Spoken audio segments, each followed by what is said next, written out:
besar Allahku, nyanyikan besar Allahku, selamanya besar. Dan aja katakan Tuhanku. Saya mau dengar suara jemaat Tuhan saja, katakan sekali lagi, besar Allahku, besar. Kamu nyanyikan dengan kuat.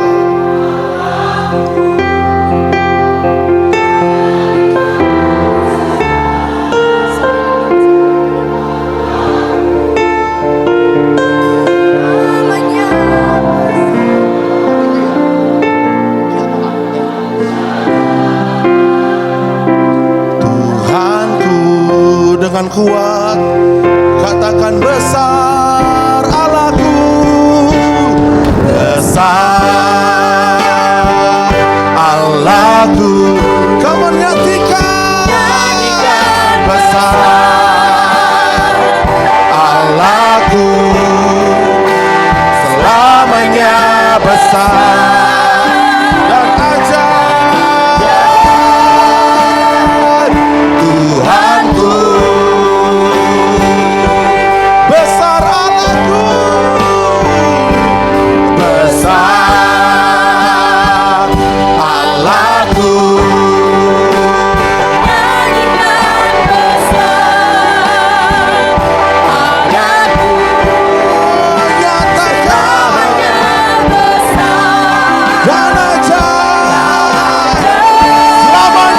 Selamanya besar dan ajaib, selamanya besar dan ajaib. Tuhanku, kasih tepuk tangan sorak-sorai, katakan haleluya. Mari sekali lagi angkat tangan kita ke atas, kita masih sembah Dia.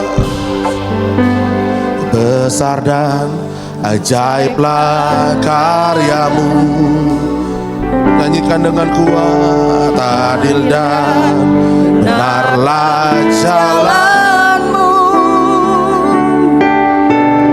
Raja segala bangsa, Yang Maha Kuasa, mulia mulia namamu. lagi dari awal, katakan besar, besar dan ajaiblah. Terima kasih buat karyamu selama 1 tahun ini Tuhan. Terima kasih buat penyertaan-Mu. Terima kasih buat kasih setiamu Tuhan. Terima kasih buat setiap tuntunan jalan-Mu Tuhan. Segala bangsa, Yang Maha Kuasa, katakan mulia. Mari jemaat Tuhan yang bersyukur, angkat tanganmu, katakan layaklah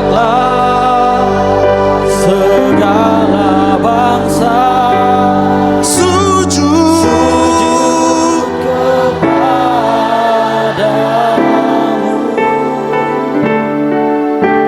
sebab Kau Allah yang kudus,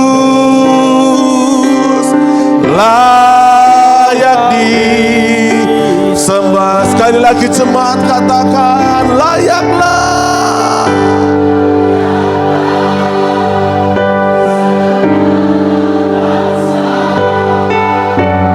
Sujud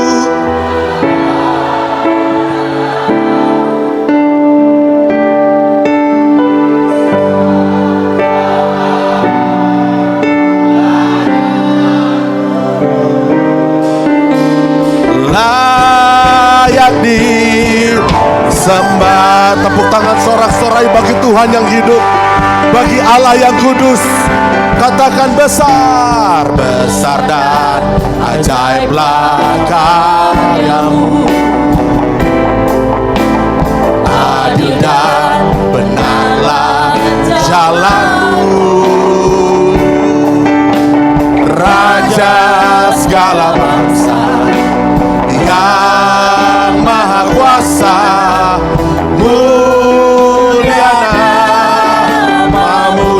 awal katakan besar dan ajaib.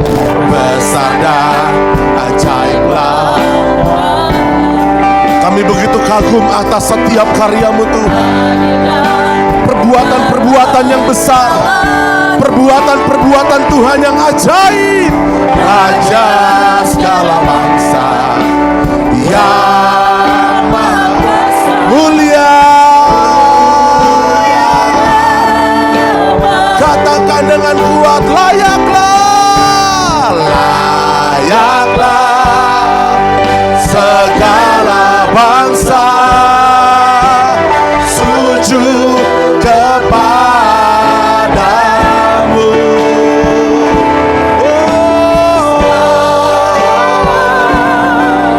Layak kudus, layak disembah. Layaklah, layaklah segala bangsa sujud kepadamu. Sebab Engkaulah layak kudus, layak disembah. Sebab Kau Allah yang kudus, sebab Kau Allah layak kudus, layak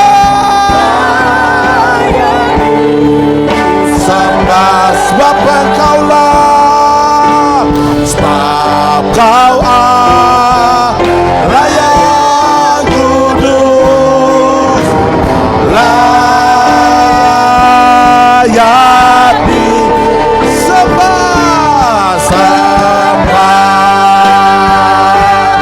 Tepuk tangan sorak-sorai, tepuk tangan sorak-sorai bagi Tuhan. Katakan haleluya, haleluya, haleluya.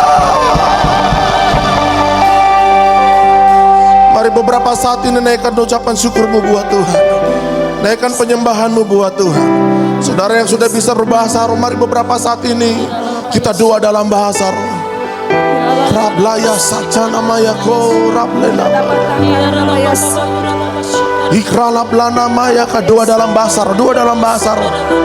Saudara yang bisa doa dalam bahasa roh, ya doa dalam bahasa roh. Krinabaya sana maya karablana ora karablaya namanya sana ikrata krela blana maya kana namanya. Ajaib Tuhan, ajaib Tuhan. Kirablana mayo, doa dalam bahasa roh, doa dalam bahasa roh. Terus doa, terus doa, terus doa. Ikrena maya kana blasa kana. Ikracana maya karablana maya kana. Kora karablana maya kana kra. Ya karablana kasena mayo go. Ye karablone maya sana maya kana. Ye grele sakarola. Blasana mayaka lekana maya satakro la pana maya jakra la blana maya oh rakara la mayaka ikrena sana maya kana blana maya oh rasagana maya.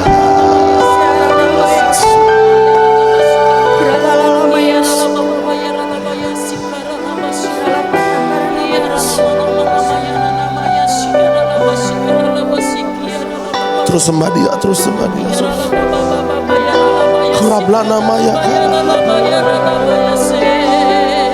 Kami bersyukur Tuhan, kami bersyukur, kami bersyukur. Surakrala.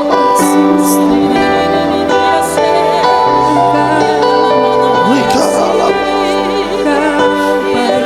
Rikarala mana.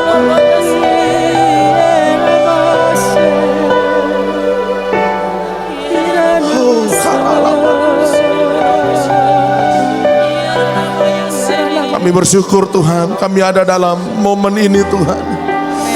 Kami ada dalam momen akhir di tahun ini Tuhan. Semua karena kasih setiamu, semua karena anugerahmu Tuhan.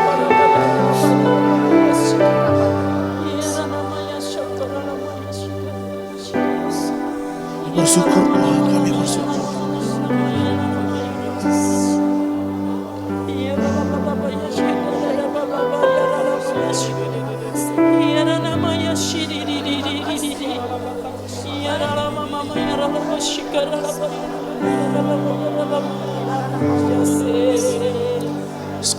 Sekali lagi yang bersyukur, saya mau kita sama-sama angkat tangan kita ke atas. Kasih. Anugerah-Mu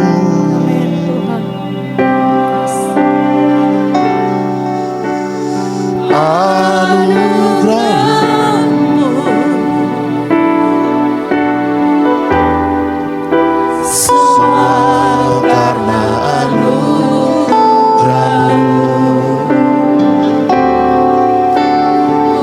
karena kekuatanku,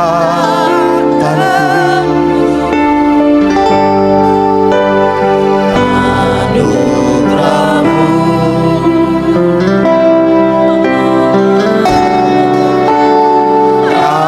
anugerah-Mu Tuhan, kasih dan sayang, sumber kekuatan bagiku. Anugerah-Mu, anugerah-Mu,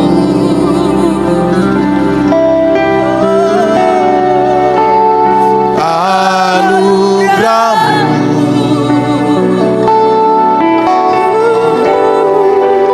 semua karena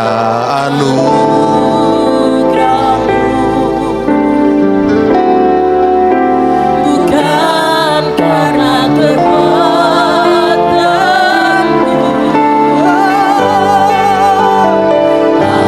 Anugerah-Mu, terima kasih, terima kasih.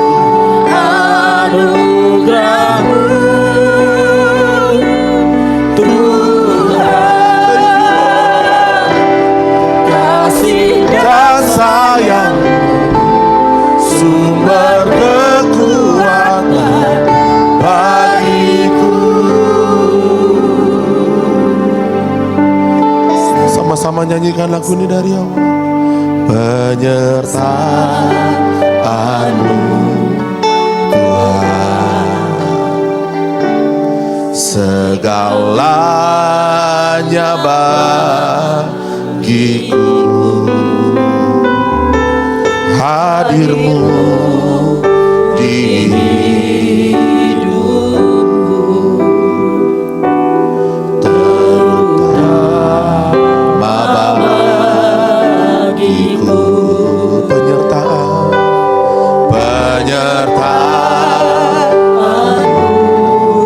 Tuhan, segalanya bagiku.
sayang-Mu, sumber kekuatan bagiku. Sekali lagi dengan suara yang kuat, katakan anugerah-Mu, anugerah-Mu.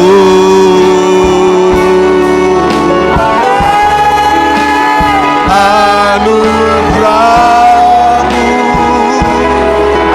semua karena anugerah-Mu. Oh, bukan karena kekuatanku. Oh, anugerah-Mu.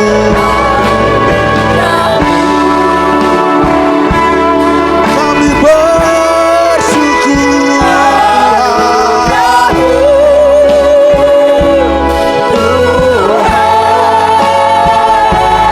Kasih dan sayang-Mu, sumber kekuatan bagiku.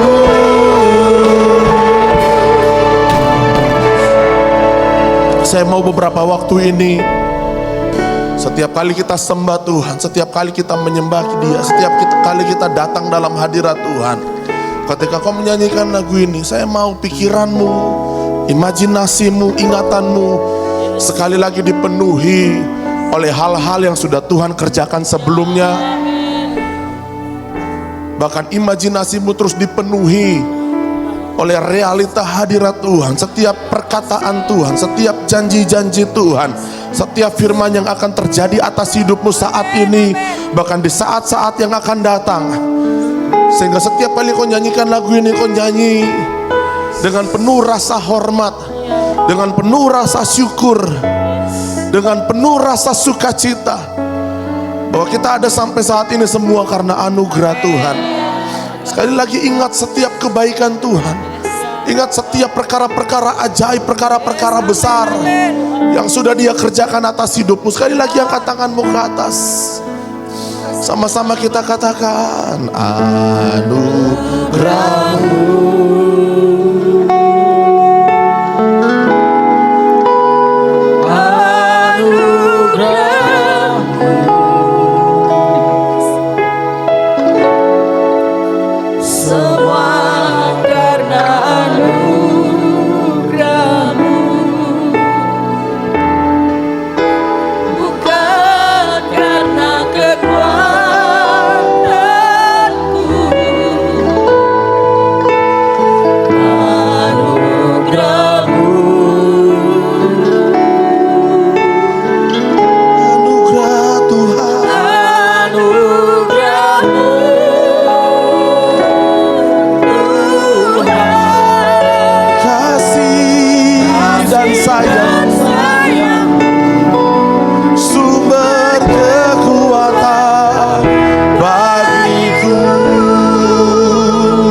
Kasih dan sayang-Mu, kasih dan sayang-Mu, sumber kekuatan bagiku.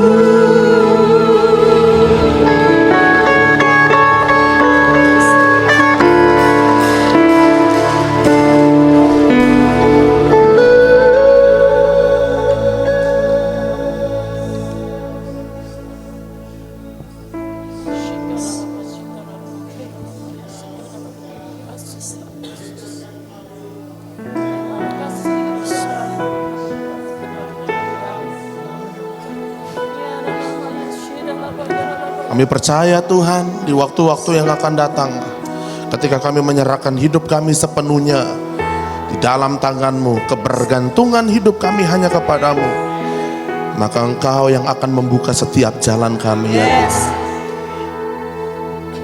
Thank you Lord, thank you Lord, thank you Lord, thank you Lord.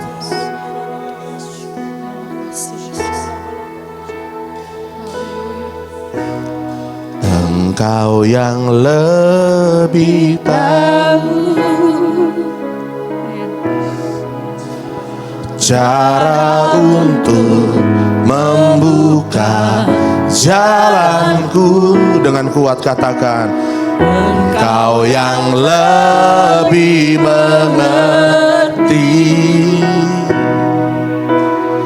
cara untuk menolong hidup. Sekali lagi nyatakan, Engkau yang lebih tahu.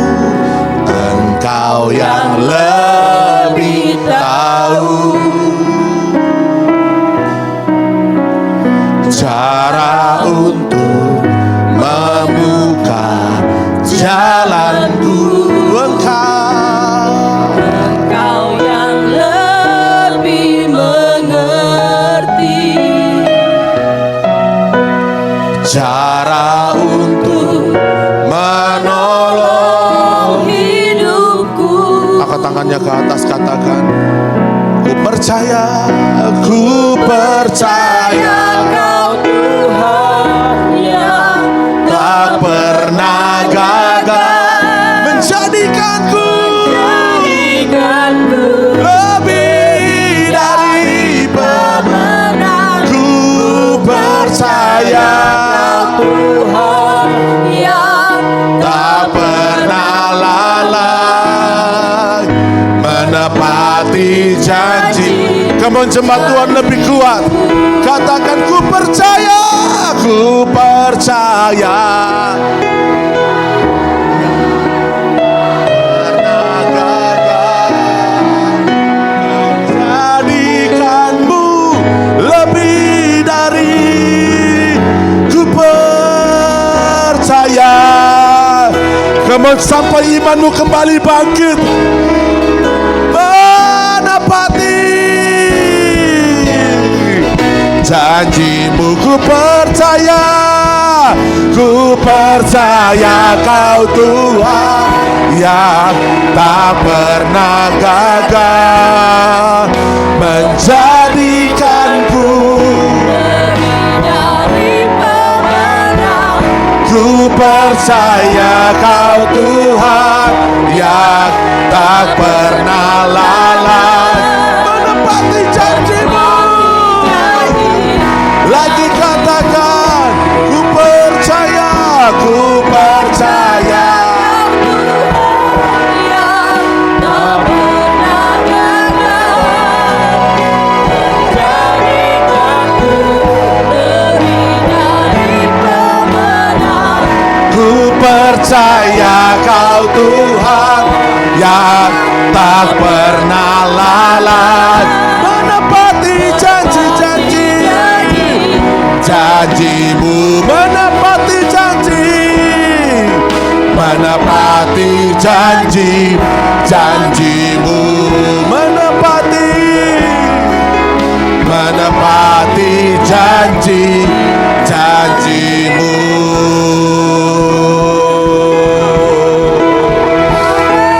Amin.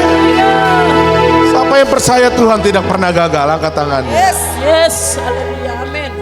Tuhan tak pernah gagal, sanggup buktikan janji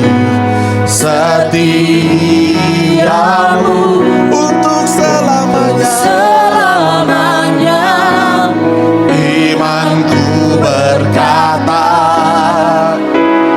Tuhan tak pernah gagal. Lagi katakan, semuanya nyanyi, Tuhan tak pernah, Tuhan tak pernah gagal, sanggup buktikan janji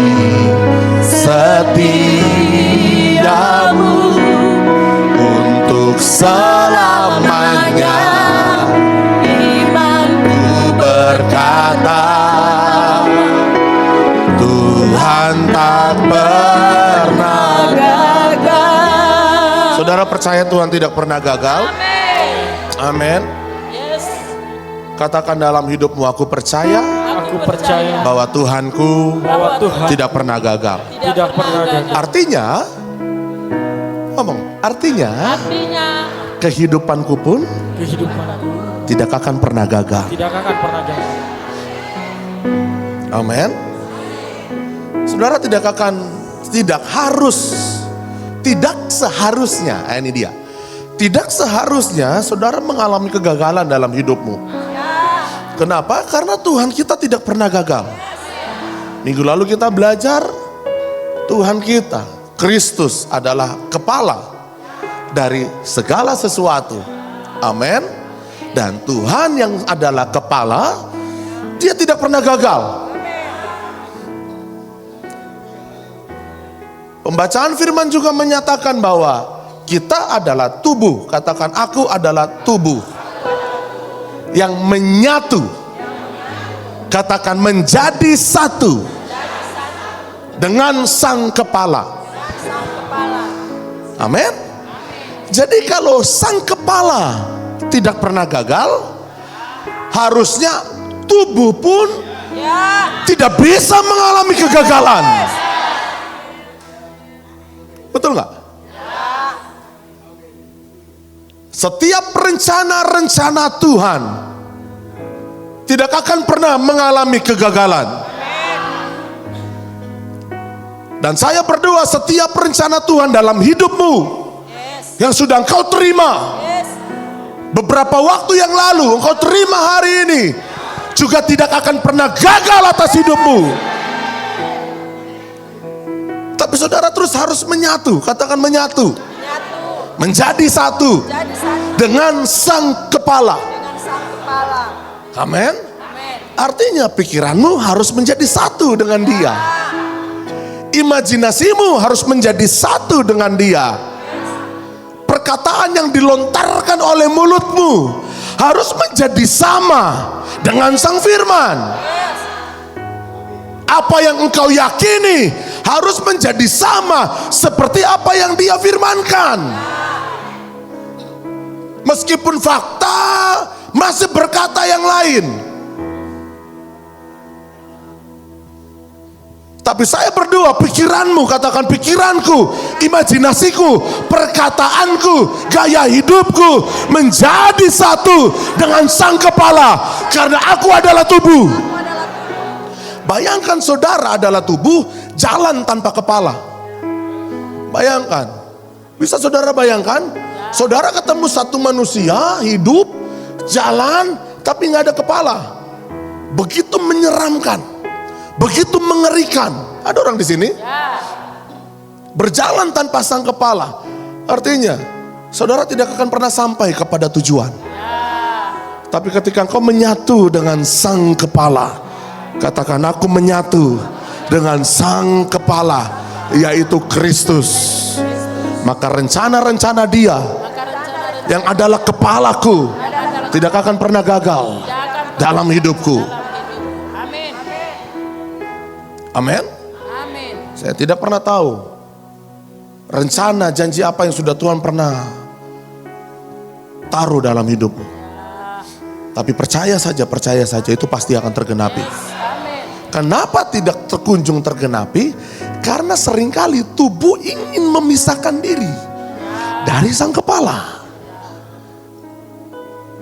Tubuh ingin tahu sendiri, ingin cari sendiri. Karena pengertian tentang pengetahuan yang baik dan pengetahuan yang jahat itu sudah ada dalam diri manusia, sehingga manusia jadi tidak bergantung kembali kepada sang kepala. Padahal lagunya sendiri bilang begini, engkau yang lebih tahu, bukan kita yang lebih tahu cara untuk membuka. Katakan, dia yang lebih tahu, dia yang lebih mengerti. Lagunya berkata begitu. Makanya semua pengertianmu tentang hal yang buruk maupun pengetahuan tentang hal yang baik, taruh itu semua di dalam hadirat Tuhan. Bukan saudara yang lebih tahu, bukan saudara yang lebih mengerti. Dia lebih tahu, dia lebih mengerti. Engkau adalah tubuh. Katakan, aku adalah tubuh. Aku bukan inisiator. Aku adalah eksekutor. Yang menjadi inisiator, ngomong, yang menjadi inisiator Tuhan. Karena dia adalah kepala Dia adalah dan aku adalah tubuh. aku adalah tubuh. Apa yang dia firmankan, itu yang aku kerjakan. Ayolah orang-orang tua ngomong. Bisa? Katakan apa yang dia firmankan, Apa yang dia itulah yang akan aku kerjakan. aku kerjakan. Karena aku adalah tubuh. Amin. Amin. Nah, ketika sang kepala hidup berkuasa, hidup memerintah, hidup berdaulat, hidup berotoritas, harusnya tubuh juga memiliki kuasa yang sama, memiliki otoritas yang sama, memiliki kedaulatan yang sama. Untuk memerintah, katakan untuk memerintah. Karena aku adalah tubuh. Itulah posisi rohaniku. Coba kita lihat Efesus pasal berapa? 12, Efesus pasal 1 ayat 22 sampai 23. Ini kenapa langsung pada duduk nih? Gak apa-apa, duduklah. Nggak mau duduk? Duduklah. Efesus pasal 1 ayat 22 sampai 23. Mari kita baca dengan kuat. 1, 2, 3. Telah diletakkannya di bawah kaki Kristus, dan dia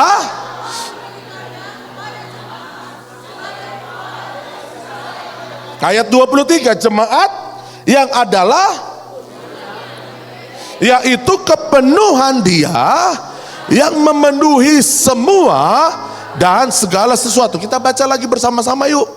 Kayaknya belum semua baca ini. Saya belum mendengar semua suara. Saya mau mendengar semua jemaat membaca ayat ini. Mulai dari ayat 22 sekali lagi. 1, 2, 3. Dan segala sesuatu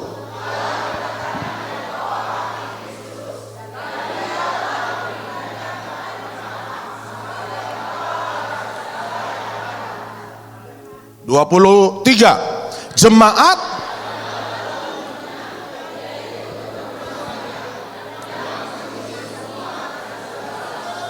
amin. Oke, tahun lalu lagi. Minggu lalu, sudah tahun lalu aja ya. Minggu lalu kita belajar tentang posisi rohani kita di dalam Kristus. Katakan, aku terus mau belajar memposisikan hidupku. Ayo ngomonglah, yang sebelah sini masih diam-diam nih. Aku terus belajar memposisikan diriku sebagai tubuh, dan dia adalah kepala. Nah, ayat ini berkata begini, jemaat yang adalah tubuhnya, nya huruf besar Kristus, dan sang Kristus adalah kepala. Ayat 22 berkata segala sesuatu telah diletakkannya di bawah kaki Kristus. Betul? Dan dia telah diberikannya kepada jemaat sebagai kepala dari segala yang ada. Katakan, posisi rohaniku adalah tubuh Kristus, dan dia adalah kepala. Amin. Artinya kuasa kebangkitan yang ada dalam hidup Yesus Kristus, yang membangkitkan Kristus dari antara orang mati, kuasa yang sama sekarang ada dalam tubuhnya. Kuasa yang sama ada dalam jemaatnya. Dan kuasa itu harusnya bisa engkau gunakan, bisa engkau manfaatkan, bisa saudara fungsikan untuk mulai mengalami kehidupan yang penuh kuasa, mulai mengalami kehidupan yang berkemenangan, mulai mengalami kehidupan yang tidak pernah gagal. Dan itu bisa terjadi di dalam kehidupanmu sehari-hari. Sebab surga ada dalam hidupmu. Saudara tidak perlu menunggu mati masuk surga sehingga saudara mengalami kemenangan di surga nanti. Nggak. Kuasa kebangkitan Kristus, katakan kuasa kebangkitan Kristus sekarang ada dalam hidupku. Karena aku menyatu dengan dia. Aku adalah tubuh Kristus. Jadi kapanpun saudara mempraktekkan kuasa kebangkitan Kristus, katakan, kapanpun aku mempraktekkan kuasa kebangkitan Kristus lewat deklarasi mulutku. Ada yang masih ngangguk-ngangguk, ada yang sudah mulai pindah alam. Nih, karena Saya suruh duduk jadi. Ayo fokus. Karena kuasa kebangkitan Kristus, ngomong, kuasa kebangkitan Kristus ada dalam hidupku.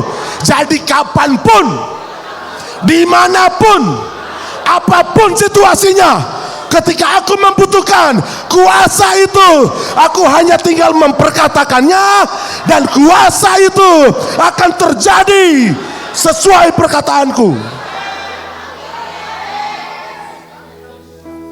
Amin. Engkau dapati dunia sedang membawamu jatuh ke bawah, sedang menarikmu, sedang mencoba merobohkanmu, meruntuhkan imanmu. Tapi ingat ayat ini, segala sesuatu sudah ada di bawah kakiku. Artinya kapanpun engkau membutuhkan kuasa untuk menyembuhkanmu, untuk membangkitkan rohmu, untuk membuat hidupmu berkemenangan, untuk melepaskanmu dari jerat maut, untuk mengampuni kesalahan orang lain, katakan kapanpun aku bisa memfungsikannya. Engkau tinggal ambil ayat ini, perkatakan dengan yakin, bahwa dalam setiap doamu segala sesuatu ada di bawah kakiku, termasuk kekecewaanku, sakit penyakitku, permasalahanku, kedaginganku, keinginan-keinginan lahiriaku,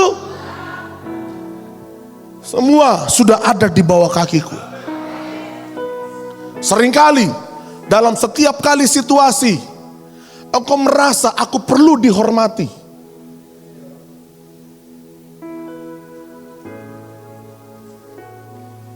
sehingga setiap kali ekspektasimu tidak tercapai, engkau mulai kecewa. Ada orang di sini? Nanti kita belajar itu sebagai tubuh Kristus. Tapi sekali lagi katakan, segala sesuatu ada di bawah kakiku.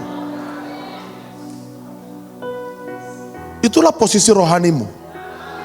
Dan saya berharap selama 1 minggu yang berjalan, di waktu-waktu sebelumnya, engkau sudah menggunakan posisi itu, bahwa engkau adalah orang yang berkuasa.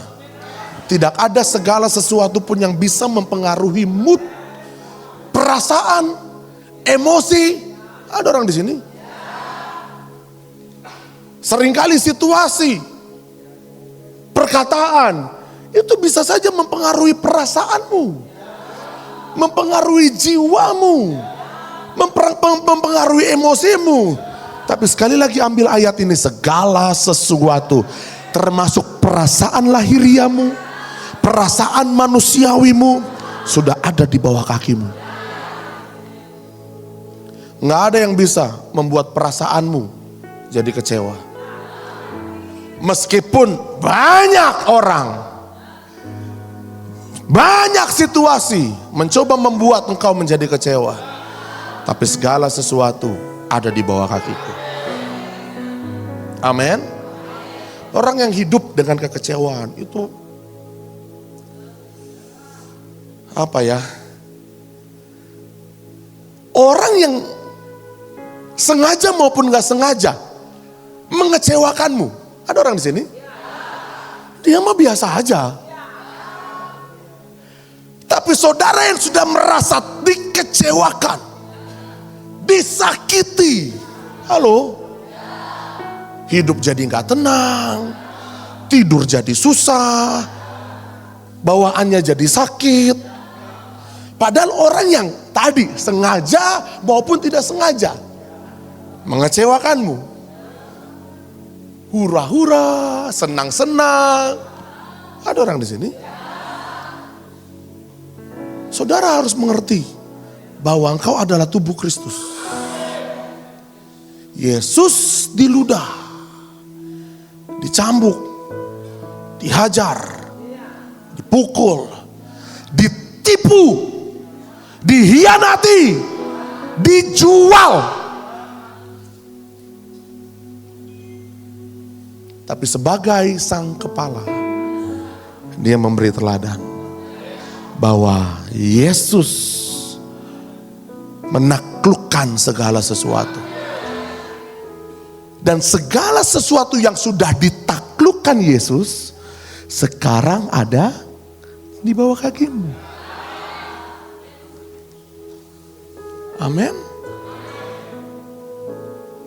Segala sesuatu yang ada di bawah kaki kita, harusnya dengan mudah kita langkahi. Betul nggak? Orang kalau manjat nih, naik ke tempat yang lebih tinggi, itu agak susah. Kecuali dia sudah latihan bertahun-tahun, gampang. Tapi coba kita semua berdiri, jalan. Semua yang ada di bawah telapak kaki kita, itu dengan mudah kita lewati, betul nggak? Bahkan kalau ada kotoran-kotoran yang berserakan di luar gereja, engkau lihat, oh ada kotoran, mudah engkau lewati. Oh ada sampah, mudah engkau atasi, betul nggak? Tapi seringkali sampah yang disebut adalah kekecewaan, sakit hati, mudah kecewa, mudah tersinggung. Itu kan sampah, betul nggak? Loh kok mau kita betah di sana? Padahal itu ada di bawah kaki. Betul nggak? Itulah kuasa yang harus engkau alami. Termasuk penguasaan diri. Ada orang di sini? Itu semua ada di bawah kaki. Termasuk keinginan-keinginan lahiriamu. Ingin mendapatkan itu. Ingin membeli itu. Ada orang di sini? Ingin sama seperti dia. Halo. Itu semua ada di bawah kaki. Coba tarik nafas yang dalam. Hembuskan. Itu pun sudah cukup. Itu pun sudah cukup. Membuktikan bahwa engkau punya kuasa. Amin. Nah, kemarin kita belajar tentang posisi rohani kita sebagai tubuh Kristus yang berkuasa, yang memerintah, yang berotoritas, yang berdaulat, yang kapanpun kita membutuhkan kuasa itu, kita bisa mengaktifasinya. Dan kuasa yang sama yang ada dalam Kristus itu juga ada dalam hidupmu. Nah, hari ini kita belajar tetap sebagai tubuh Kristus, tapi kita lihat dari sisi yang lain. Nggak ada yang amin nih? Amin. Kita mau melihat posisi kita sebagai tubuh Kristus. Perhatikan saya ke depan. Sebagai tubuh Kristus, katakan sebagai tubuh Kristus, kita digerakkan oleh satu kepala. Amin. Katakan kita digerakkan oleh satu kepala. Siapa kepala itu? Kristus. Melalui siapa? Melalui pemimpin gereja. Melalui seorang hamba Tuhan. Ini kan kita bicara di dalam tubuh Kristus. Organisasi kerohanian, istilahnya begitu. Kita sebagai tubuh, kita dikepalai, kita digerakkan, kita dikomandoi oleh satu kepala. Amin. Nah, di dalam anggota tubuh Kristus, masing-masing kita punya fungsi yang berbeda-beda. Katakan di dalam satu anggota tubuh Kristus, masing-masing kita, tunjuk kiri kananmu termasuk kamu, memiliki fungsi. Bilang memiliki fungsi. Nah, masing-masing kita memiliki fungsi berbeda-beda satu dengan yang lainnya. Tapi saya berdua, engkau berfungsi di dalam satu kegerakan tubuh Kristus. Saudara masih bisa bersama-sama dengan saya dan digerakkan oleh satu kepala. Jadi kepala akan menggerakkan tangan, akan menggerakkan kaki, akan mengomandoi mata. Kaki tidak bisa berjalan sendiri tanpa tangan. Tangan tidak bisa bergerak sendiri tanpa mata. Tapi kaki nggak bisa jadi mata. Bahaya, menyeramkan. Kenapa? Saudara akan melihat segala sesuatunya di bawah. Bukan mata kaki ini ya, maksudnya fungsi mata nggak bisa jadi kaki. Atau mata nggak bisa ditaruh di kaki. Kaki punya fungsinya masing-masing, mata punya fungsinya masing-masing. Mereka nggak bisa saling tukar menukar. Atau mata bilang, saya udah bosan jadi mata, saya mau jadi kaki. Wah, bahaya. Bayangkan kaki kita jadi bulat-bulat begitu. Jangan, menyeramkan. Amin. Kaki tidak bisa berlari dengan sempurna kalau tidak ada jantung yang memompa. Meskipun jantung ada di dalam. Pernah kelihatan nggak? Enggak. Tapi meskipun sang jantung tidak kelihatan, tapi fungsinya vital sekali di dalam anggota tubuh. Amin. Kalau sekali-sekali jantung bilang, saya juga mau kelihatan, saya juga mau nampak, saya mau ada di atas panggung itu.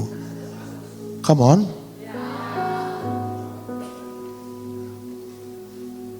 Inilah kehidupan tubuh Kristus. Dimanapun fungsimu, dimanapun posisimu. By the way, ini bukan bicara tentang posisi organisasi, tapi posisi rohani. Amin. Berfungsilah. Bilang kiri kanannya, berfungsilah. Perhatikan saya ke depan.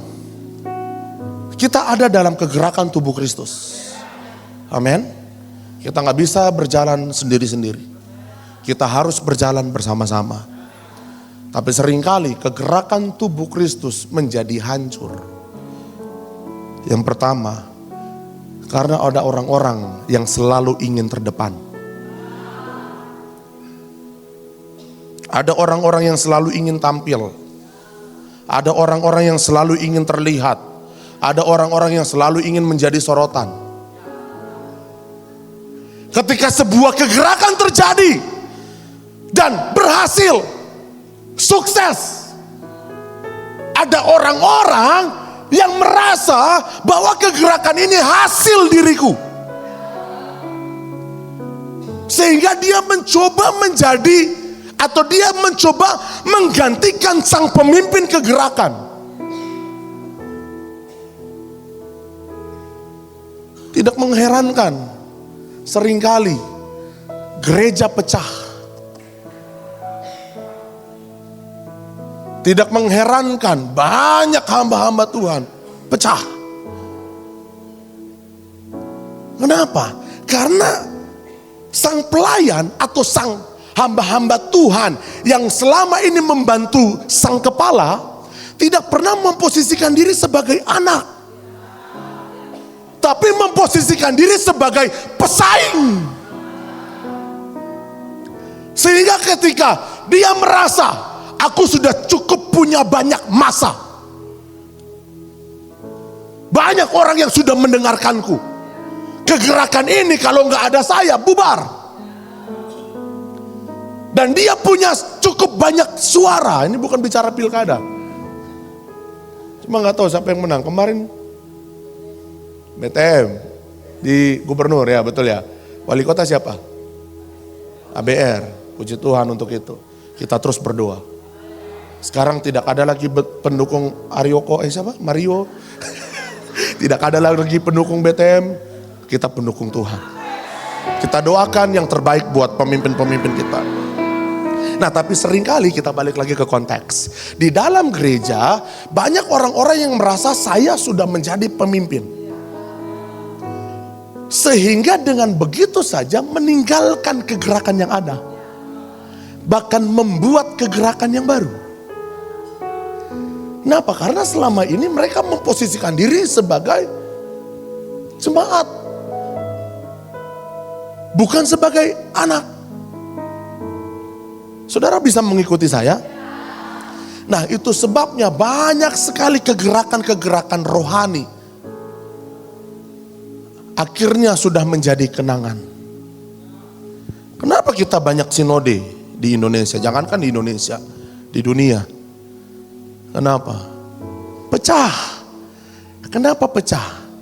Karena masing-masing mempertahankan. Selalu ingin tampil di depan. Padahal fungsinya sebagai jantung. Tapi ingin tampil keluar ke depan. Akhirnya sang jantung membawa anggotanya masing-masing. Buatlah sinode yang baru. Ada orang di sini? Akhirnya kegerakan tubuh Kristus menjadi tinggal kenangan. Saya bersyukur ada dalam kegerakan Pastor Stephen Agustinus. Terus mengajarkan saya untuk mati.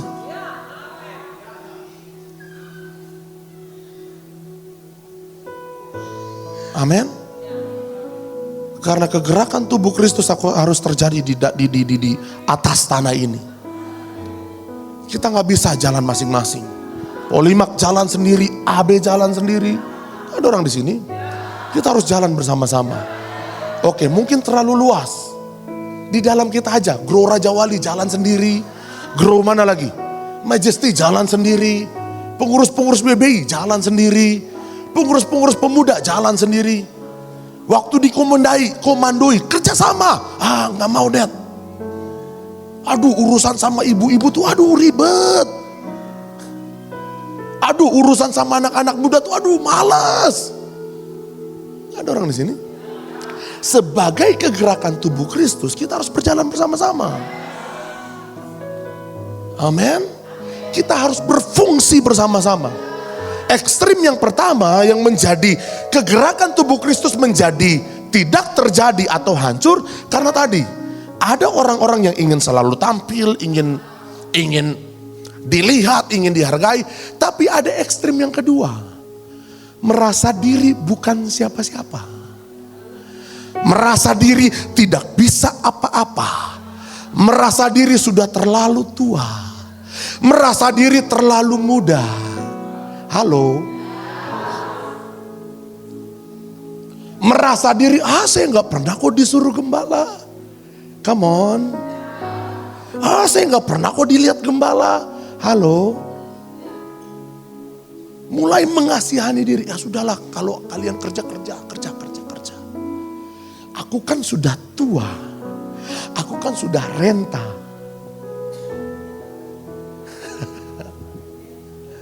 Biarin yang anak-anak muda yang kerja. Ini ekstrim yang satunya yang membuat tubuh Kristus jadi tidak bisa berjalan dengan baik. Perhatikan kiri kananmu. Perhatikan. Apapun wujudnya. Lihat. Tunjuk dia, katakan apapun wujudmu. Engkau punya fungsi. Di dalam rumah rohani ini. Bilang lagi, seberapapun usiamu, mau tua, mau muda, mau sedang-sedang, bilang ayo berfungsi sebagai tubuh Kristus di dalam rumah rohani ini. Amin.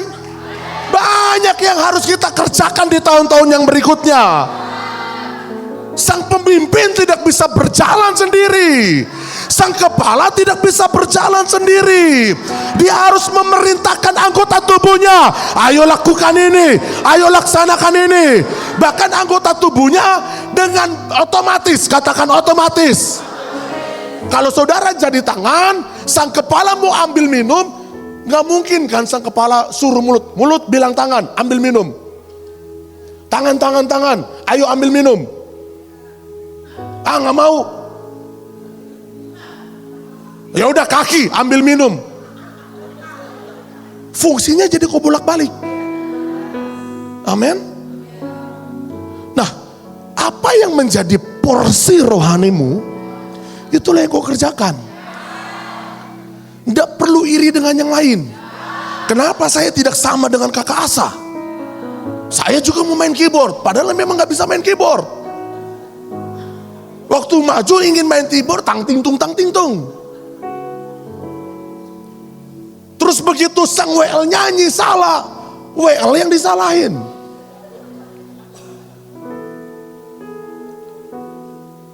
Apapun fungsimu, bekerjalah untuk Kristus. Bekerjalah menjadi anggota tubuh Kristus. Jadi bilang kiri kananmu, ayo berfungsi. Dua ekstrim ini gak boleh ada di dalam rumah rohani ini. Saudara yang ingin selalu tampil, selalu ingin terdepan, bahkan melakukan persaingan sikut sana, sikut kiri. Asal Bapak senang, ABS. Atau ekstrim yang kedua, aku ini bukan siapa-siapa, aku sudah tua, aku terlalu muda. Ya sudah, saudara-saudara saja yang bilang, nggak bisa.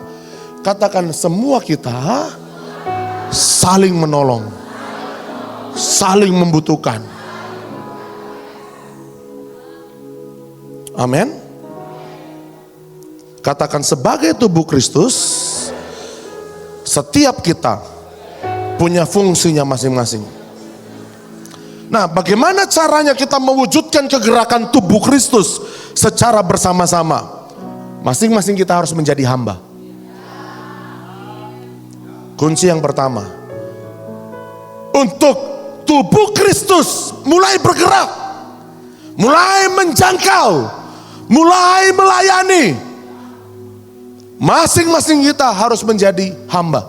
Coba kita lihat Filipi pasal 2 ayat 5. Filipi pasal 2 ayat 5. 1, 2, 3. Hendaklah kamu dalam hidupmu bersama.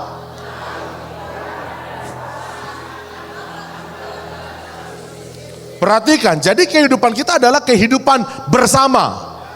Bukan kehidupan sendiri-sendiri atau kehidupan individual. Sebagai kehidupan bersama, Paulus mengatakan bahwa kita harus memiliki pikiran, katakan aku harus memiliki pikiran, harus memiliki perasaan yang terdapat juga di dalam pikiran Kristus dan di dalam perasaan Kristus.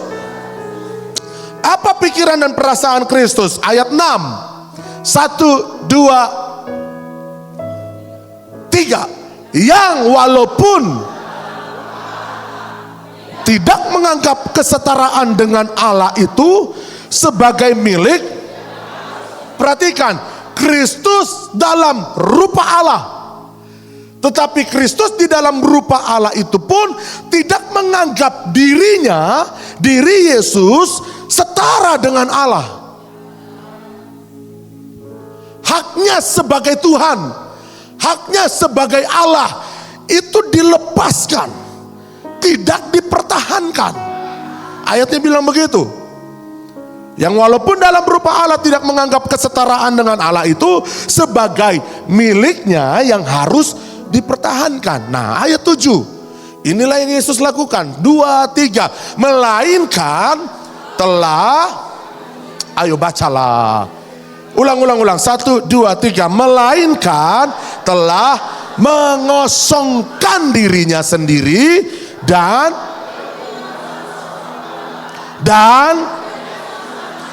ayat 8. Dan dalam keadaan sebagai manusia, ia telah merendahkan dirinya. Siapa yang merendahkan dirinya? Yesus sendiri. Seringkali ketika kita direndahkan oleh orang lain,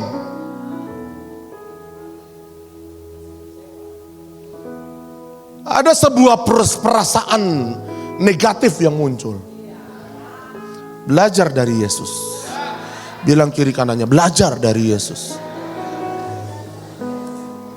Kenapa sampai setiap kali Yesus direndahkan, setiap kali Yesus diludah, setiap kali Yesus dipukul, dicambuk, dia tetap kuat?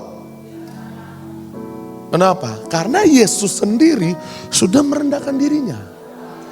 Jadi tidak adalah satupun manusia yang bisa merendahkan Yesus. Lanjut. Ia telah, masih ayat 8. Ayo operator, bisa sambil baca, bisa sambil ikuti saya. Ia telah merendahkan dirinya dan taat sampai mati. Bahkan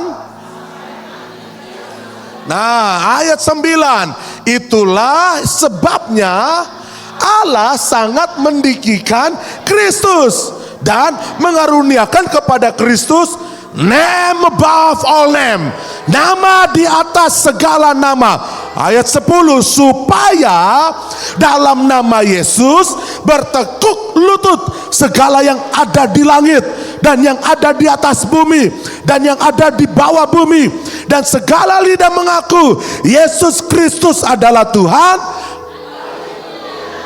Amin. Itu sebabnya Allah sangat meninggikan Kristus.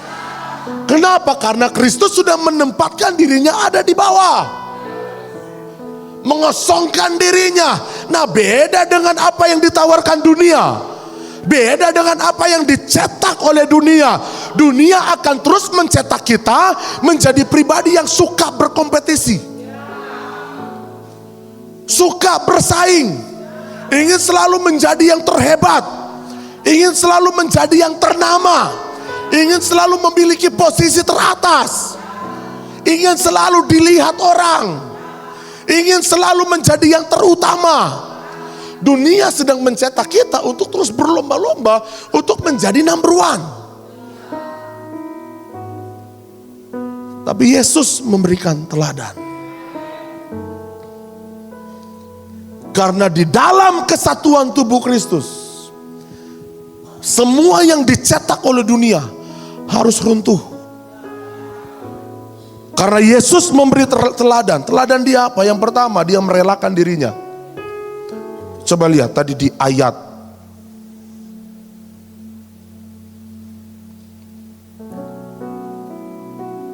6.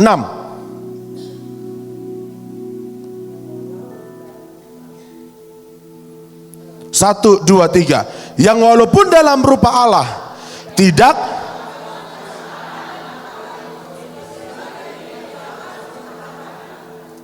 dia merelakan haknya. Artinya sebagai manusia kita juga tidak lagi punya hak asasi manusia. Di hadapan Tuhan tidak ada lagi hak yang harus kita pegang.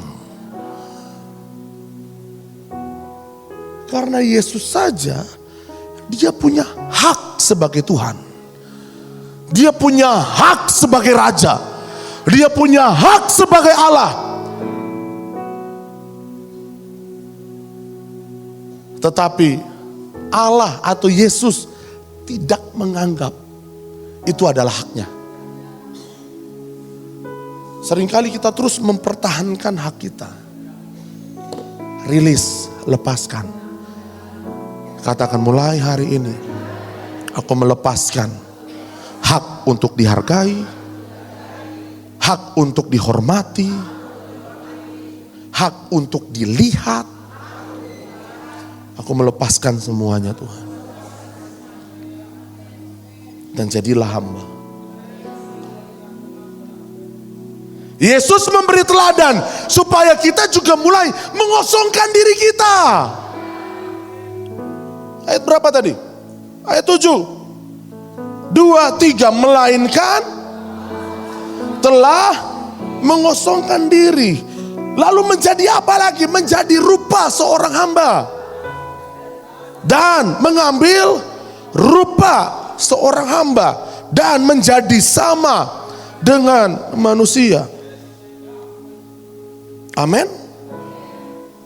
Ayat 8. Dan dalam keadaan sebagai manusia, Yesus telah merendahkan dirinya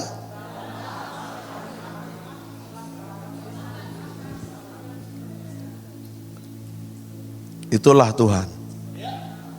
Dan itulah yang harus segera engkau kerjakan.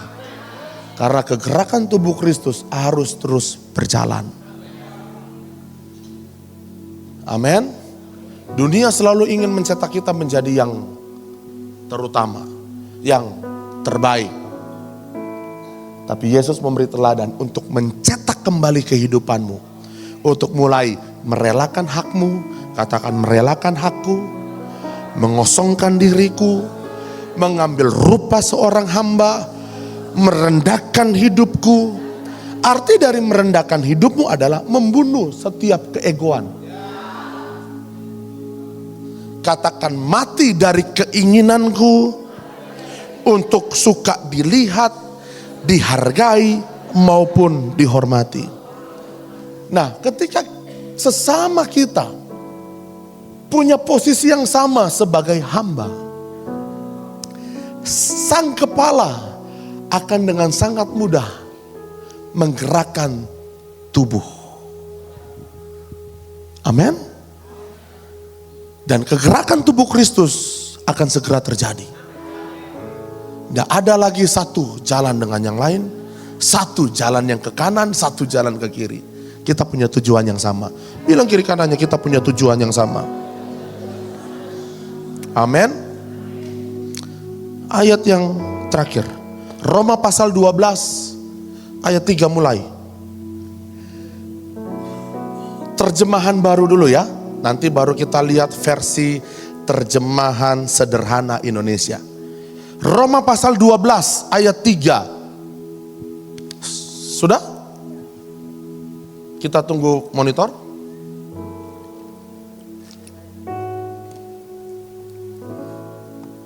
Saudara sudah dapat di handphonenya atau? Oke, kita baca ya. Ini versi terjemahan baru bukan? Oke. Kita baca perlahan-lahan tapi dengan suara yang keras. Saudara siap? Oke, kita baca 1, 2, 3. Berdasarkan kasih karunia yang dianugerahkan kepadaku, aku berkata kepada setiap orang di antara kamu, janganlah kamu memikirkan hal-hal yang lebih tinggi daripada yang patut kamu pikirkan. Tetapi hendaklah kamu berpikir begitu rupa sehingga kamu menguasai diri menurut ukuran iman yang dikaruniakan Allah kepada ayat 4. Sebab sama seperti pada satu tubuh kita mempunyai banyak anggota, tetapi tidak semua anggota itu mempunyai. Oke, saudara mengerti ayat-ayat ini? Ayat 5. Demikian juga kita. Katakan demikian juga kita. Oke, lanjut. 1, 2, 3. Walaupun banyak adalah satu tubuh di dalam. Lanjut. Tetapi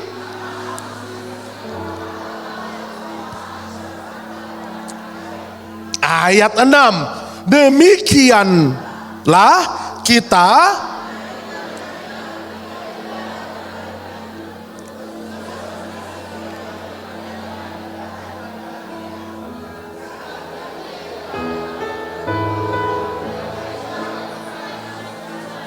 Ini saudara udah baca sampai mana nih? Sampai selesai. Oke, kita lihat versi terjemahan sederhana Indonesia. 3.2, ada? Mulai dari ayat 3, perhatikan dengan baik, perhatikan dengan seksama. Jadi, saudara-saudari, sebagai Rasul Allah yang Dia pilih hanya karena kebaikan hatinya. Saya izin ambil ayat ini dan saya mau sampaikan bahwa sebagai hamba Tuhan, ketika saya ada memimpin saudara, itu bukan karena kekuatanku, itu bukan karena pilihanku sebelumnya, tapi itu karena kebaikan hati Tuhan. Itu semua karena anugerah Tuhan. Bahkan saudara yang menjadi jemaat atas gereja BPM, itu juga semua karena anugerah Tuhan. Amin. Sebagai hamba Tuhan, saya mau menegaskan juga, saya mau menasihatkan juga apa yang perlu kita perhatikan. Baca sekali lagi mulai dari saya menasihatkan. 1, 2, 3. Saya menasihatkan kepada kalian masing-masing, janganlah menganggap dirimu lebih penting. Mana? Ayo. Oke, lebih penting daripada yang sebenarnya. Titik, lanjut. Tetapi berpikirlah secara bijaksana, apalagi jujur, apalagi rendah hati, sesuai dengan keyakinanmu tentang kemampuan khusus yang sudah diberikan Tuhan kepadamu. Jadi saudara sudah diberikan kemampuannya masing-masing. Jangan menganggap saudara itu bukan siapa-siapa. Jangan menganggap saudara itu hanya jemaat biasa yang hanya terus ingin dilayani.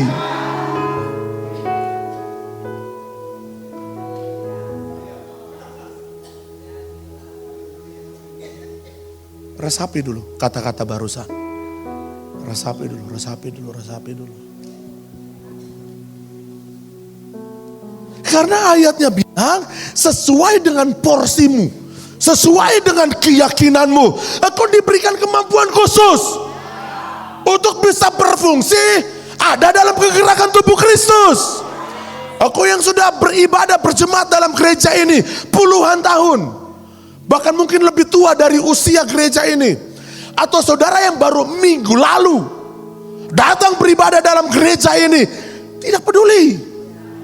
Saudara diberikan kemampuan, diberikan kelebihan, diberikan tugas, diberikan tanggung jawab. Lakukanlah dengan bijaksana, dengan jujur, dengan rendah hati, dan jangan menganggap saudara lebih penting dari yang lain. Sehingga ketika kau melakukan segala sesuatu, kau minta dipuji. Wah, puji Tuhan ya Pak, dekornya bagus sekali.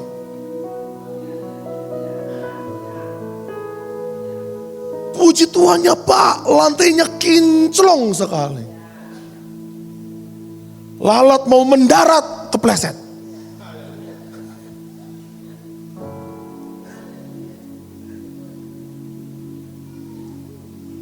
Amin. Atau saudara harus dihubung-hubungi. Ayo Bu, kita kerja yuk. Kerja buat Tuhan. Dinyanyiin lagi di telepon. Selalu manis. Baru mau datang. Atau enggak, Bu ayo kita kerja bakti sama-sama. Yang ditanya, ada makannya enggak ya?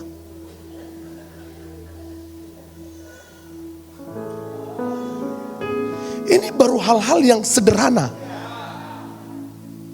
Kita akan menuju kepada hal-hal yang besar, hal-hal yang ajaib, yang Tuhan akan kerjakan atas gereja BPM. Tapi dari hal-hal yang kecil ini dulu dong. Rabu kita kerja bakti, yes, haleluya. Waktu datang, makanan jauh lebih banyak daripada yang datang. Saudara pikir kerja bakti gak ada makannya? Ada. Kalau saudara mulai merasa rugi karena tidak datang kerja bakti karena ada makanannya, bertobat. Engkau harus mengerti fungsimu. Walaupun hanya memegang segagang sapu. Haleluya. Saya sedang menyapu kotoran-kotoran keluar. Engkau sedang berfungsi. Tidak terlihat, tapi berfungsi. Itulah tubuh Kristus. Lakukan dengan jujur, lakukan dengan rendah hati. Jangan waktu Pak Gembala datang, mana sapu. Lihat-lihat Bapak Gembala. Bahkan Bapak Gembala lagi duduk, Pak sorry ya, kakinya boleh diangkat, saya sapu dulu. Ini makan puji yang bagaimana? Tapi begitu Bapak Gembala pergi, hilang juga semua. Tuhan tolong kami Tuhan. Ini di saat-saat Desember begini nih, ini banyak sekali pekerjaan rumah rohani. Di tahun-tahun yang ke depan akan lebih banyak lagi pekerjaan rumah rohani. Tanggal 7 Desember kemarin kita sudah launching posyandu terpadu. Kita butuh para kader. Karena ini posyandu bukan posyandu hanya buat anak-anak atau posyandu hanya buat lansia. Tapi segala umur. Jadi kita butuh tenaga-tenaga pekerja kesehatan. Nggak ada yang amin nih. Bahkan kita akan lakukan setiap bulan. Bukan lagi setahun 2 kali. Setiap bulan. Hari apa kemarin yang kita pemeriksaan buat anak-anak PPA? Hari Jumat. Bapak Ibu bayangkan. Kita harusnya hanya screening. Hari Sabtu. Yang bilang Jumat siapa? Jumat apa Sabtu sih? Yang PPA. Jumat. Pak Carlos tidak ada suara paling besar.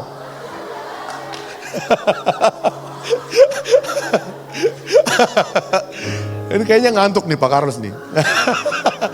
Yang PPA Pak, hari Jumat. Jadi waktu para dokter dari puskesmas datang, lihat ada 140 anak yang datang. Mereka bilang, Bapak Pendeta ini bukan screening, ini pengobatan massal. Tapi mereka dengan begitu sukacita melayani.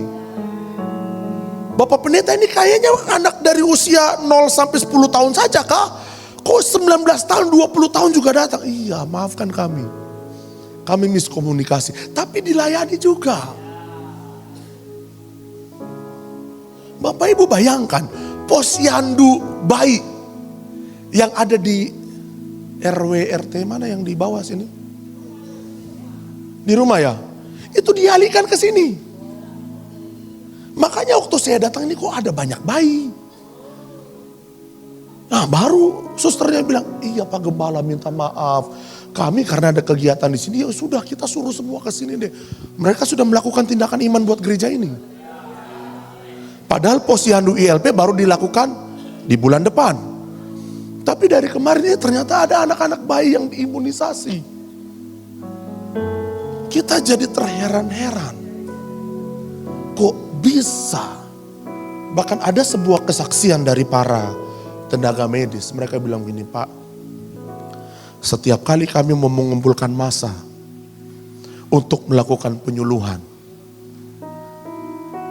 paling cuma 1-2 yang datang.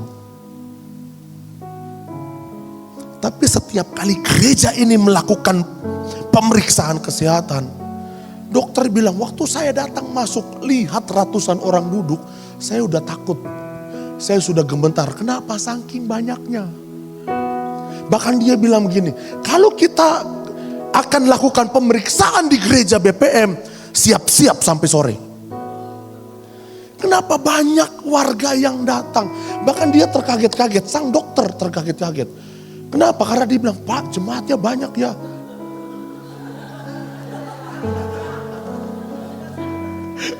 Saya bilang, yes, itu adalah jemaat yang kita layani lewat dunia kesehatan.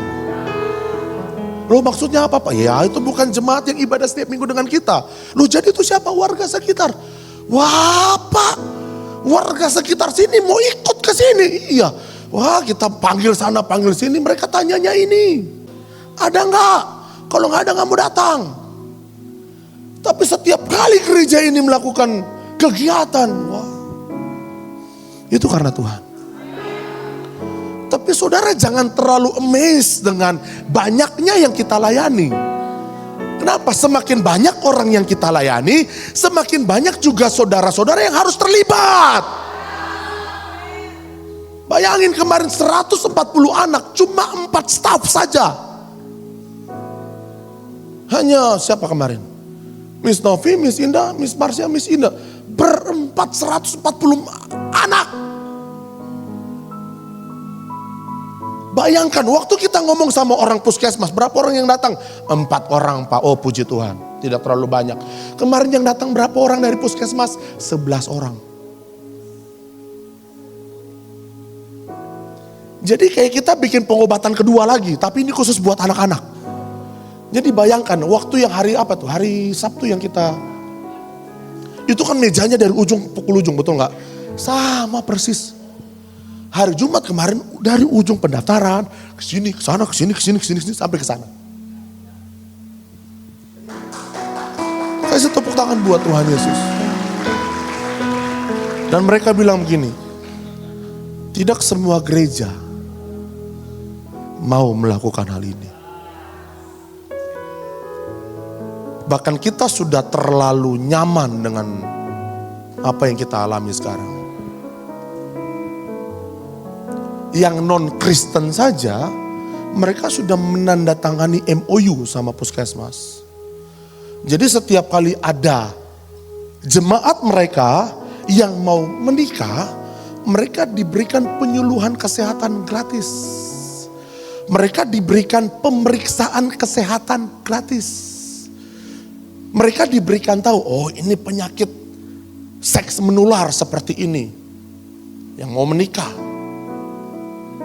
Jadi waktu mereka bawa surat, surat rujukan dari KUA, orang puskesmas sudah tahu.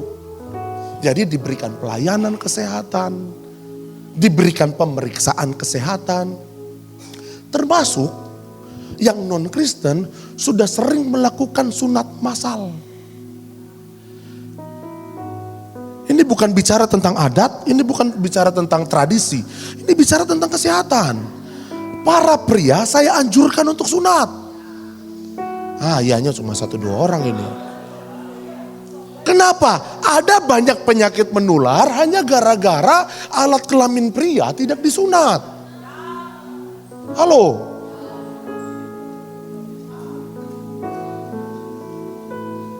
Bahkan waktu ngobrol sama mereka, mereka bilang, Pak, tahun depan kita bikin bakti sosial yuk. Mereka yang ngomong ke saya. Selama ini kita yang berikan surat ke mereka. Kali ini mereka yang minta ke saya. Pak, kita bikin bakti sosial. Kita bikin tenda di luar. Bapak ada berapa ruangan di sini? Kita bikin sunat massal. Saya tanya, kalau yang sudah besar-besar sunat gimana? Gak apa-apa.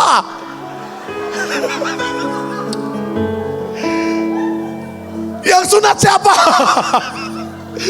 Saya bilang please, jangan suster yang sunat. Mantri aja yang sunat. Tapi mereka sudah mulai melihat bahwa gereja saja sudah memperhatikan kesehatan masyarakat. Kita bilang to build the man. Tapi the man yang kita build sakit. Tidak mengerti soal kesehatan.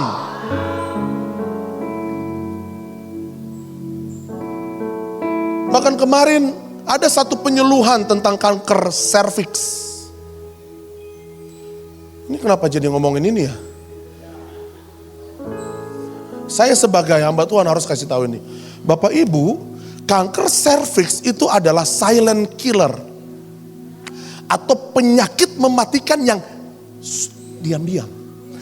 Tidak ada gejala, tidak ada tanda-tanda, tiba-tiba sudah stadium. Dan kemarin mereka bilang selama 24 jam ada kurang lebih 6-10 wanita di Indonesia mati karena kanker serviks. Itu pembunuh. Makanya dari Dinas Kesehatan dan dari pemerintahan sudah mengadakan vaksinasi untuk kanker serviks, namanya HPV, betul nggak? Saya jangan sampai salah ngomong ini. Untuk anak usia remaja, usia 10 sampai 15 tahun. Tapi sayang sekali. Iya 9 ya, 9 sampai 15 tahun. Tapi sayang sekali, ada beberapa yang menolak. Kenapa menolak? Karena merasa anaknya masih terlalu kecil. Anaknya belum pernah melakukan hubungan seks. Kenapa harus divaksin? Perhatikan saya ke depan, namanya juga vaksin. Ini adalah pencegahan. Karena saya mau anak-anak wanita kita juga bertumbuh dengan sehat. Tidak dihantui oleh sakit serviks. Amin. Mereka sudah bilang, Pak, kalau Bapak mau ada anak-anak remaja di gereja atau sekitar warga, kumpulin aja Pak, nanti kita vaksin. Loh, kenapa lewat gereja? Soalnya kalau lewat kita susah mereka dengarnya. Mereka pikir itu hanya untuk orang yang sudah nikah, yang sudah pernah melakukan hubungan seks. Oh gitu ya, iya Bapak tolong Pak buka pikiran jemaatnya. Saya bilang kalau jemaat saya pikiran mereka sudah terbuka karena Kristus. Jadi saya langsung bawa KTP anak saya ke bidan. Bidan, saya mau daftarin anak saya sudah usia 10 tahun. Sekolahnya di mana Pak? Di Kalam Kudus. Oh, di Kalam Kudus setiap tahun kita lakukan vaksinasi. Puji Tuhan. Jadi sampai ke sini ya. Tapi itulah kemampuan. Jadi kalau saudara bilang, Pak saya tidak punya kemampuan di dunia kesehatan. Ya tapi kan saudara punya tenaga untuk angkat-angkat meja. Halo para pria. Saudara punya tenaga untuk angkat-angkat semen, ya Pak Ferry ya. Semen yang sudah membatu di belakang, diangkat. Amin. Ayat berapa tadi? Saudara masih bersama-sama dengan saya? Coba kita baca dari ayat berikutnya, ayat 4. Oh ini masih di ayat 3. Masih di ayat 3. Mulai dari karena, ada gak? Lanjut. Ke bawah. Berikutnya. Saudara ada di ini? Oke, kita baca ya. 1, 2, 3. Karena setiap orang yang bersatu dengan Kristus. Sekali lagi, setiap orang yang bersatu dengan Kristus merupakan anggota tubuh Kristus. Lanjut. Dan tubuh Kristus bisa digambarkan seperti tubuh manusia. Satu tubuh mempunyai banyak anggota dan setiap anggota mempunyai tugasnya sendiri-sendiri. Lanjut. Begitu jugalah dengan kita. Biarpun banyak, kita masing-masing adalah anggota dari satu tubuh, yaitu tubuh Kristus. Jadi kita semua berkaitan satu sama yang lain. Ayat 6. Dan setiap orang diberi kemampuan menurut kebaikan hati Allah kepada kita masing-masing. Kalau kamu sudah diberi kemampuan untuk bernubuat, sampaikanlah setiap nubuatan sesuai dengan apa yang kamu yakini. Lanjut. Kalau kamu sudah diberi kemampuan untuk melayani, apa ya? Hendaklah kamu melayani. Kalau kamu diberi kemampuan untuk mengajar, hendaklah kamu mengajar. Ayat 8. Kalau kamu diberikan kemampuan untuk menghibur orang lain, hiburlah orang lain. Atau kalau kamu diberikan kemampuan untuk apa yang harus kita lakukan? Tolonglah orang lain dengan murah hati. Lanjut. Pimpinlah orang dengan sepenuh hati. Dan kalau kamu diberi kemampuan untuk berbelas kasihan ini maksudnya apa? Bermurah hati. Maka berbelas kasihanlah kepada orang lain tanpa ada timbal balik.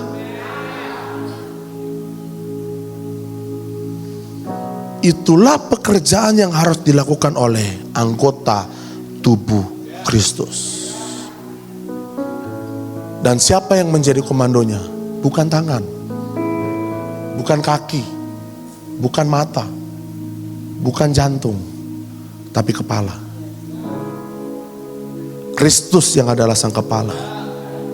Dan di dalam organisasi ini, sang pemimpin rohani yang menjadi kepala, dialah yang akan mengomandoi segalanya. Sebagai tubuh Kristus, lakukan dengan setia. Kerja buat Tuhan, selalu manis. Apalagi? Biar tanpa gaji, selalu manis. Manis, manis. Ikut Tuhan Yesus. Manis, manis. Kerja Tuhan sungguh manis. Bilang kiri kanannya, kerja buat Tuhan selalu manis. Biar pikul salib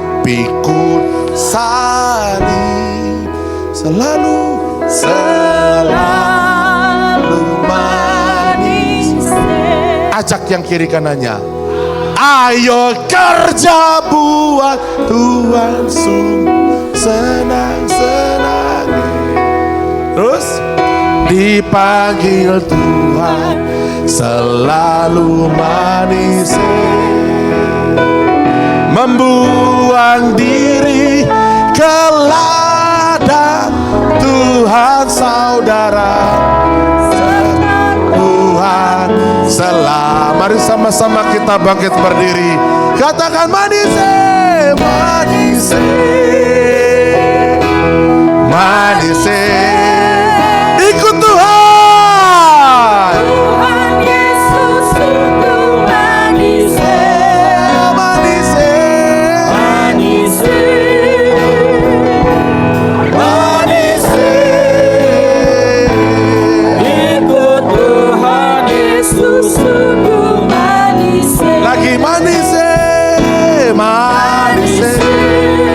Oh, Manis. Ikut Tuhan Yesus sungguh manis. manis, manis. Ikut Tuhan. Yesus sungguh manis. Amin. Mengiring Tuhan, terlibat dalam setiap agenda rumah rohani, terlibat dalam kegerakan tubuh Kristus. Itulah yang terutama dalam hidup kita. Jangan lagi mau berjalan sendiri-sendiri. Amin. Jangan lagi mau ingin tampil sendiri. Atau jangan lagi merasa dirimu bukan siapa-siapa. Engkau adalah anggota tubuh Kristus. Kalau rumah rohani ini membutuhkan saudara, kerjakanlah dengan setia. Kerjakanlah dengan bertekun. Amin. Tuhan akan mengganti dan membalas apa yang menjadi jari lelahmu. Amin.